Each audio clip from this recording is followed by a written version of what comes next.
안녕하세요, 닥신TV 신재욱입니다. 오늘 설명드릴 것은 당뇨병 약제의 아주 뜨거운 감자, 새로운 트렌드, 아주 핫한 약이죠. SGLT2 이니비터에 대해서 설명드리도록 하겠습니다. 본 강의는 일반인들을 위한 강의입니다. 용어가 어려운 것 같을 수 있지만 아주 쉽고 간략하게 핵심만 설명드리도록 하겠습니다. SGLT2 이니비터라는 표현 자체가 되게 어렵지만 이게 중요한 건 아닙니다. 그냥 SGLT2라는 게 있는데 그렇게만 아시면 됩니다. 지금부터 설명을 시작해 볼게요. 당뇨병 약제는 90년대에 굉장히 간단했습니다. 다이아백스랑 아마릴 이 두 가지의 나머지 스키다시 같은 약들만 사용했었고요. 알만한 분들은 아십니다. 하얗고 커다란 약, 그 다음에 초록색 길쭉한 약, 설폰유리아 계통에. 자, 2000년대 들어서 새로운 약제들이 마구마구 쏟아져 나왔습니다. 특히 SGLT2 이니비터가 굉장히 아주 뜨겁고 핫합니다. 독특한 특징들이 있기 때문인데요. 지금부터 설명드릴 거예요. 자, 우리 당뇨병의 병인은 굉장히 다양합니다. 당뇨병을 일으키는 원인이 굉장히 다양해요. 우리 몸의 모든 기관이 다 관여합니다. 근육, 췌장, 간, 뇌, 그 다음에 콩팥,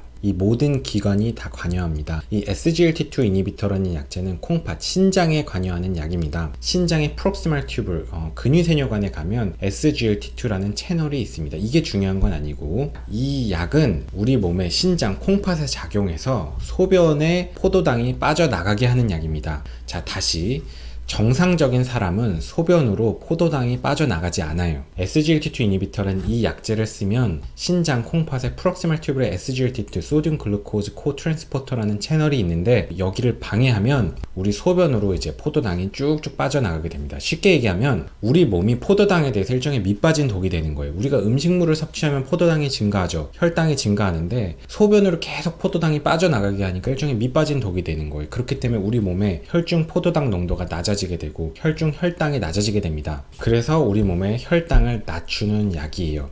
다시 정리하겠습니다. 이 약은 소변으로 포도당이 빠져나가게 하는 약입니다. 이 원리를 이해하면 이 약의 효과와 부작용에 대해서 이해하실 수 있습니다. 자, 이제 이 약의 효과에 대해서 설명드리도록 하겠습니다. 이 약은 췌장을 건드리는 약이 아니에요. 당뇨를 앓으시는 분들은 인슐린을 분비하는 췌장의 베타세포 기능이 굉장히 망가져 있는 경우가 많은데 이 약은 췌장의 베타세포를 건드리지 않기 때문에 췌장을 괴롭히지 않는다는 장점이 있습니다. 자, 그 다음에 두 번째입니다.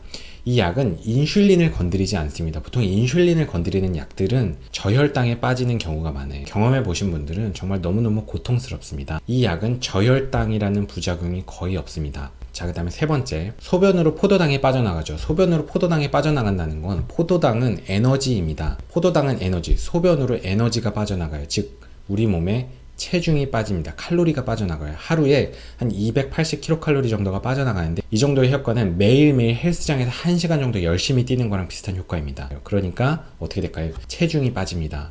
사실 당뇨 있는 분들 중에 비만인 분들이 되게 많은데 체중 감소 효과가 있다는 건 당뇨 약제 중에서 굉장히 좋은 약입니다. 24주에 6개월에 3kg 정도 빠지는 효과가 있습니다. 굉장히 좋은 효과예요. 그 다음으로 장점은 이 약은 소듐 글루코즈 코트랜스포터 채널을 블록하기 때문에 즉 포도당도 빠져나가게 하지만 소듐도 빠져나가게 합니다. 소듐은 뭐냐? 소금인데 수분은 항상 소금을 따라다녀요. 소금이 빠져나가니까 수분도 같이 나갑니다. 무슨 얘기냐?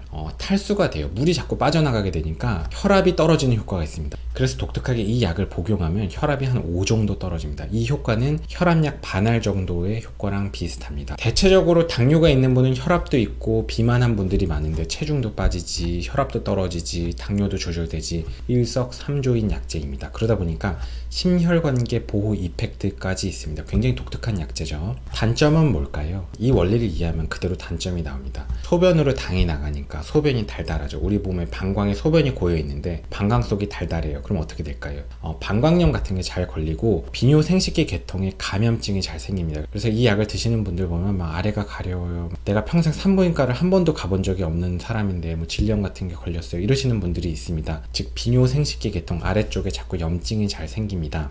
이런 경우는 사실 이 약을 중단할 수밖에 없고요. 그 다음에 좀 전에 말씀드렸다시피 볼륨이 빠져나가서 수분이 빠져나가기 때문에 약간 탈수가 됩니다. 그렇기 때문에 수분을 좀 많이 드시는 게 도움이 되고요. 수분을 많이 드시면 이 비뇨 생식기 계통의 감염률을 조금 낮출 수 있는 조금 도움이 될 여지가 있기는 합니다. 자, 이런 약제를 어떤 분들이 쓰면 좋을까요? 보통 젊은 분들이 좋습니다. 왜냐면 이 약은 신장 콩팥 기능을 활용하는 약이기 때문에 신장 콩팥 기능이 약한 분들한테는 약을 써봐야 효과가 없습니다. 신장 콩팥 기능은 정상적인 노화에 의해서 조금씩 감소를 하게 됩니다. 그렇기 때문에 뭐 70대, 80대 이렇게 연세가 있으신 분들은 이미 신장 기능이 약화되어 있고 더더욱이나 당뇨가 있으면 더더욱이 약화되는데 신장 콩팥 기능이 이미 많이 약한 분들한테 이 약을 써봐야 효과가 없습니다. 그리고 이 약은 체중 감소 효과가 있기 때문에 비만이신 분들이 쓰시면 좋습니다. 그리고 이 약은 혈압 감소 효과가 있기 때문에 혈압이 있으신 분들한테 쓰시면 조금 더 좋습니다. 실제로 이 약은 지금은 당뇨약으로 쓰이고 있지만 나중에 먼 미래에는 사실은 혈압을 낮추는 약으로 쓰일 가능성도 있습니다. 자, 이 약의 한계에 대해서 설명드리도록 하겠습니다. 약이 되게 좋은 것 같죠? 왜 안 쓰나 이런 생각이 드실 수 있지만 사실은